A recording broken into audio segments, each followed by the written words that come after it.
Je vous retrouve aujourd'hui, je n'ai pas fait de vidéo depuis 2 semaines parce que j'étais pas en pleine forme et puis il s'est passé tellement de choses en fait que j'ai eu un peu autre chose à penser, donc je me suis dit que là c'était l'occasion de faire une vidéo.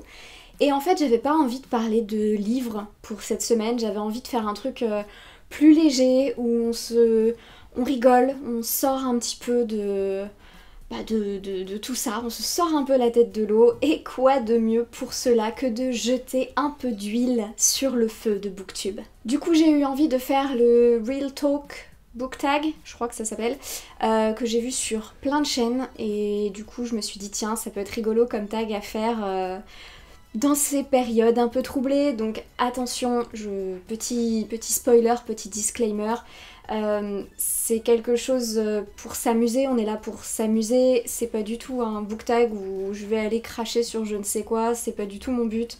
Puis je pense vraiment que vous n'allez rien apprendre de très folichon dans cette vidéo, mais peut-être que si, partez pas. Mais sinon c'est juste histoire de s'amuser un petit peu et de... ouais, de prendre un petit peu de légèreté, un petit peu de recul par rapport à ce qui se passe et d'essayer d'amener des sujets un petit peu plus frivoles et un petit peu plus marrants. Je commence tout de suite avec la première question. Qu'aurais-tu aimé qu'on te dise avant de démarrer ta chaîne? Eh ben, pour être honnête, j'avais posé beaucoup de questions à Ninon, la chaîne des carnets d'Opaline, parce que c'est elle qui m'a encouragée, c'est en voyant sa chaîne que j'ai eu envie de faire la mienne. Donc en fait, je lui avais posé beaucoup de questions parce que j'avais des inquiétudes, notamment par rapport à tout ce qui était cyberharcèlement, etc. C'est peut-être bête, surtout là avec du recul, mais j'avais peur en fait que mes vidéos soient très mal reçues, j'avais peur que des gens m'insultent, j'avais peur... Enfin, j'avais très peur en fait de ce qui pouvait se passer avec Internet. Pour moi, Internet, c'est pas un endroit safe, quoi qu'il arrive, quelle que soit la communauté, donc j'avais un petit peu peur en m'exposant, mais au final tout s'est bien passé et je suis très contente, et les rares petits commentaires désagréables que j'ai pu avoir étaient vraiment tellement anecdotiques ou sans intérêt que ça m'a pas embêtée. Sinon j'étais plutôt bien au fait du temps que ça allait me prendre parce que je viens d'une école de photo et où j'ai fait un peu de montage, en tout cas je connaissais un petit peu, et au départ peut-être ce qui me stressait c'était de faire des vidéos sans avoir un excellent matériel. Ce qui me faisait peur au départ, donc dans l'idée de me lancer, c'était que j'avais pas un appareil photo incroyable, que j'avais pas de micro, que j'avais pas plein de choses, j'avais pas d'éclairage au début, et donc c'était quelque chose qui me faisait très très peur, et au final, bah non, c'est justement commencer mes vidéos avec peu de moyens, ça m'a permis aussi de me libérer de ça, parce que quand j'étais en école de photo, c'était un peu genre si t'as pas le bon matériel, si t'as pas ci, si t'as pas là, enfin il y avait une espèce de snobisme un peu là-dessus, je trouvais. Et du coup, le fait de pouvoir se libérer du matériel, de faire ce qu'on veut avec ce qu'on veut, ça m'a vraiment aidée, et au début j'avais même pas de trépied quoi. Je sais pas si vous vous souvenez, mais je vous l'avais dit, mon appareil photo était posé sur ma brique de yoga, posé sur une enceinte. Voilà. Et ça c'était cool, au final. Donc bon voilà, je pense que je savais à peu près les choses importantes à savoir avant de démarrer Booktube. Deuxième question, que penses-tu des vidéos type de Booktube, update lecture, haul, tag, vlog? Alors pour être parfaitement honnête, je ne regarde pas beaucoup de vidéos Booktube.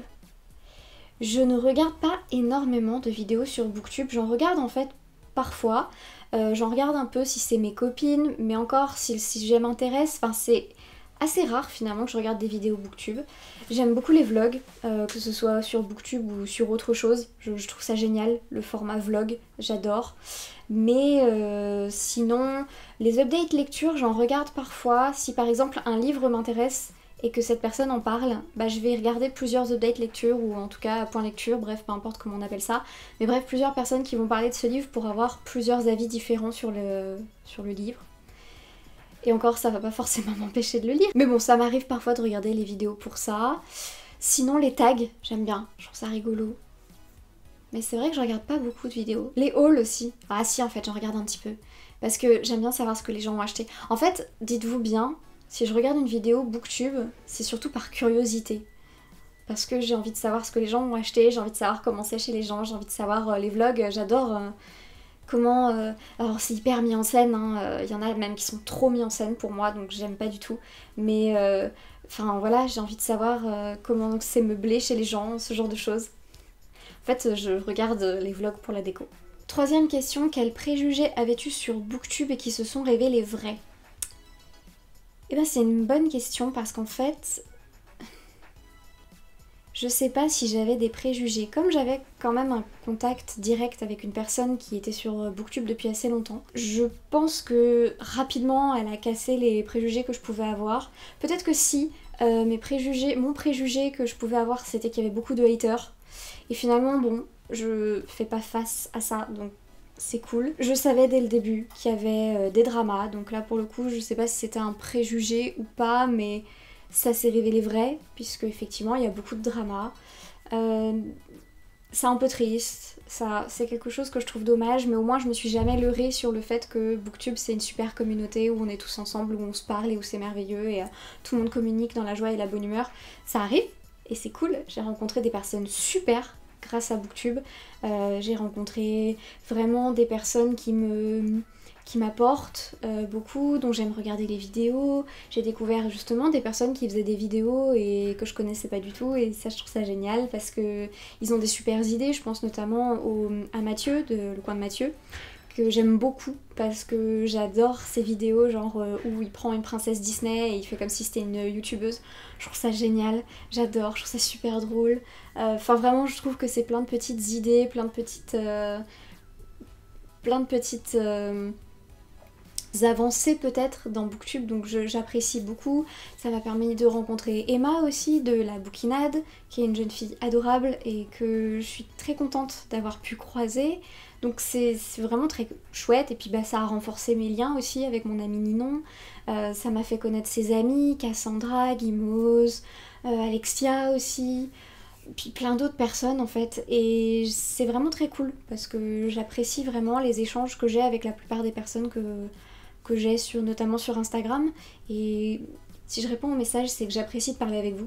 Donc j'aime beaucoup ces échanges-là, et ça m'a aussi permis d'échanger avec des auteurs, ce qui est cool parce que c'est quelque chose que j'osais peut-être pas faire avant, et maintenant je me sens peut-être plus entre guillemets légitime parce que je fais des vidéos. Enfin c'est peut-être bête hein, mais comme raisonnement, mais comme je fais les vidéos, je me sens plus légitime d'aller parler à des auteurs, et donc j'adore ça parce qu'à chaque fois les conversations sont fascinantes. Bon après voilà, comme je disais, il y a aussi des dramas. Cela dit, moi je ne suis pas trop concernée, je me sens pas trop touchée parce que j'en fais pas partie. Bah ou alors je le sais pas. Si je fais partie d'un drama, prévenez-moi, parce que je ne sais pas. Ah si, je dis ça, mais je peux quand même dire qu'il y a un drama. C'est pas vraiment un drama, mais il y a une personne qui m'a bloquée partout sur les réseaux sociaux, partout. Je la connais pas, je l'ai jamais rencontrée, je lui ai jamais parlé, on n'a jamais échangé, je l'ai même pas vue de loin, je ne sais pas qui est cette personne exactement. Enfin je sais qui c'est, mais voilà, j'ai pas plus d'infos que son nom en fait. Et elle m'a bloquée de partout parce que je suis proche d'une personne qu'elle n'aime pas. Voilà, donc c'est peut-être un peu extrême, je pense. Enfin du coup bon, je suis pas dans le drama, moi je m'en fous, c'est pas c'est pas trop problématique pour moi, mais c'est drôle, c'est assez drôle. Quatrième question, qu'as-tu fait pour accroître ton audience? Eh ben je suis amie avec Ninon, c'était suffisant. Voilà, j'ai un peu raclé ses abonnés. Non je rigole.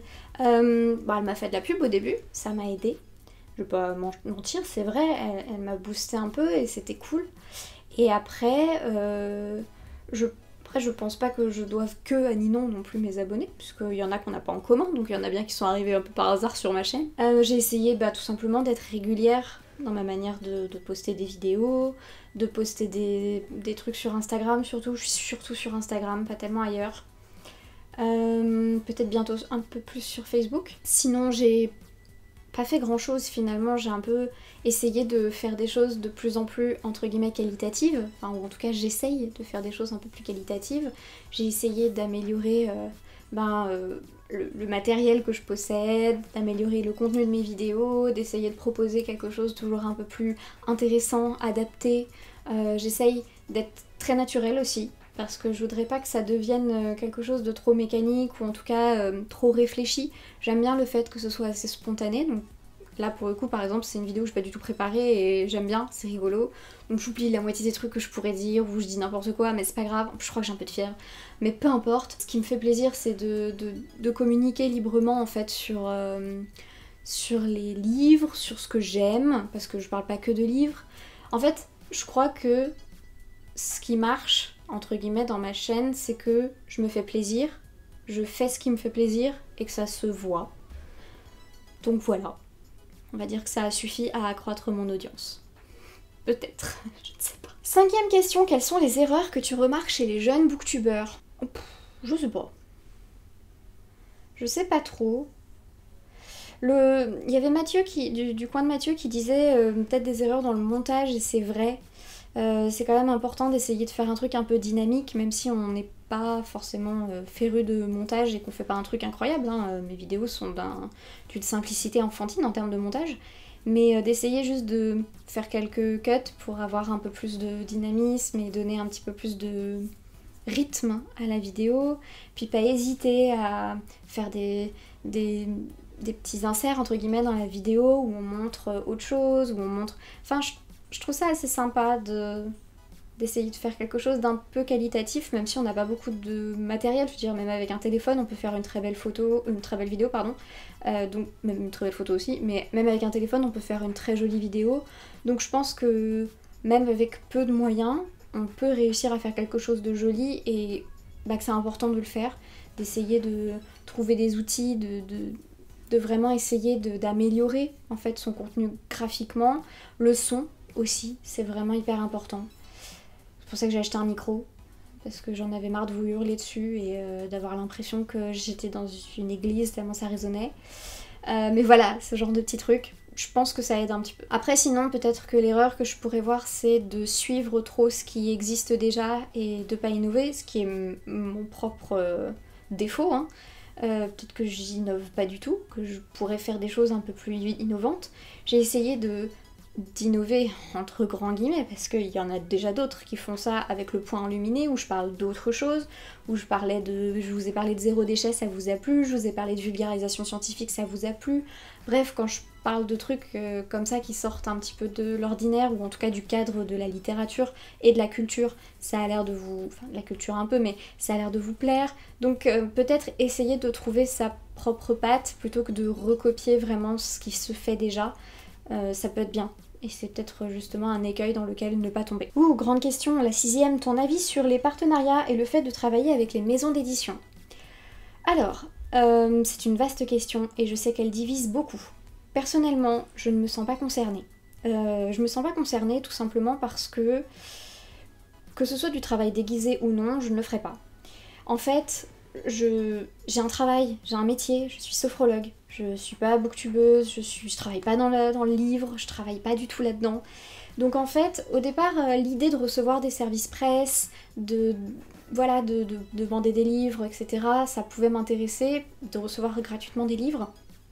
Mais forcément, j'entends que derrière on attend quelque chose de moi, sauf que si on attend quelque chose de moi j'attends quand même un contrat. En fait, ça faisait beaucoup de conditions qui se contredisaient et qui étaient contraires à ce que je veux donner comme orientation à la chaîne.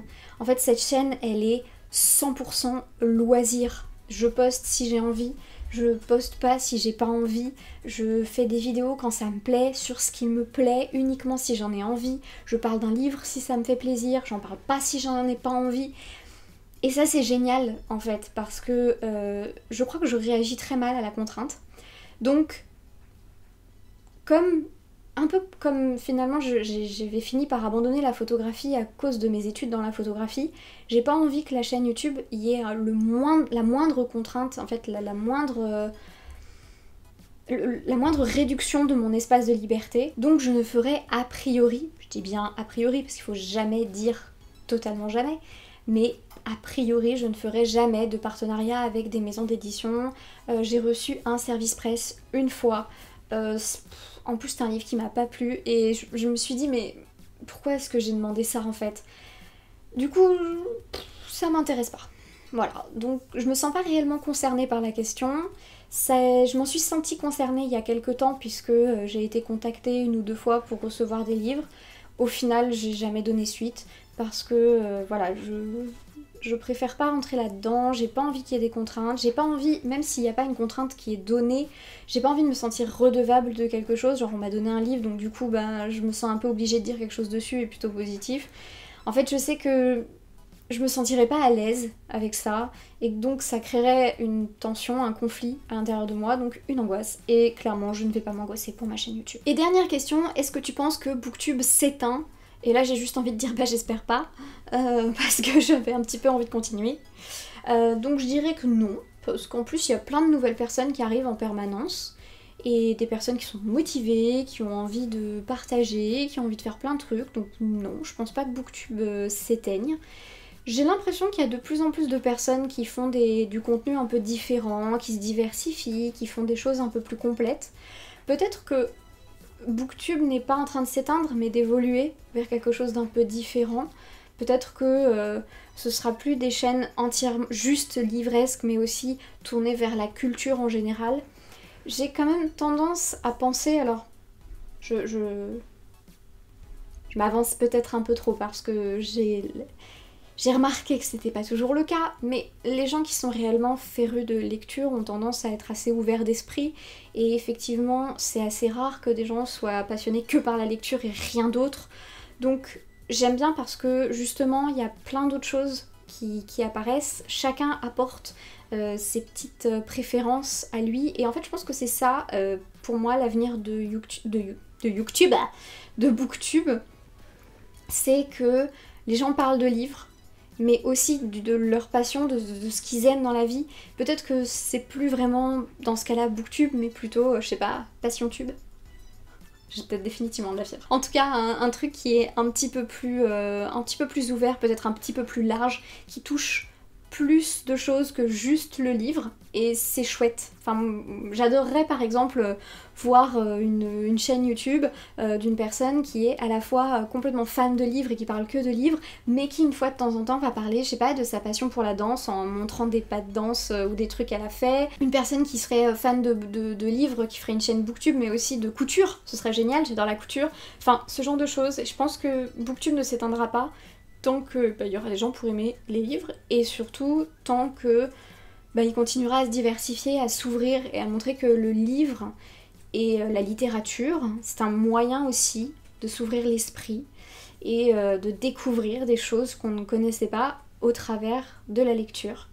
Donc je pense que non, Booktube ne s'éteint pas, je pense qu'il se modifie, qu'il se transforme pour quelque chose de très positif. Voilà, sur cette vision très optimiste de Booktube, de l'avenir de Booktube surtout, je vais terminer cette vidéo. J'espère que ça vous aura plu, j'espère que les réponses que j'ai données ne vous auront pas choqué, parce que je crois qu'il n'y avait rien de choquant. Mais du coup peut-être que c'était un peu nul comme vidéo, j'aurais dû faire du drama. Je suis passée à côté de quelque chose. Tant pis. Une prochaine fois, je créerai un drama, promis. Donc en attendant que je crée un prochain drama et une autre vidéo, je vous souhaite une super bonne semaine. Essayez de prendre soin de vous, de vous changer les idées, de lire, de faire plein de choses qui vous plaisent au quotidien. Et je vous dis une bonne semaine donc, et à très bientôt.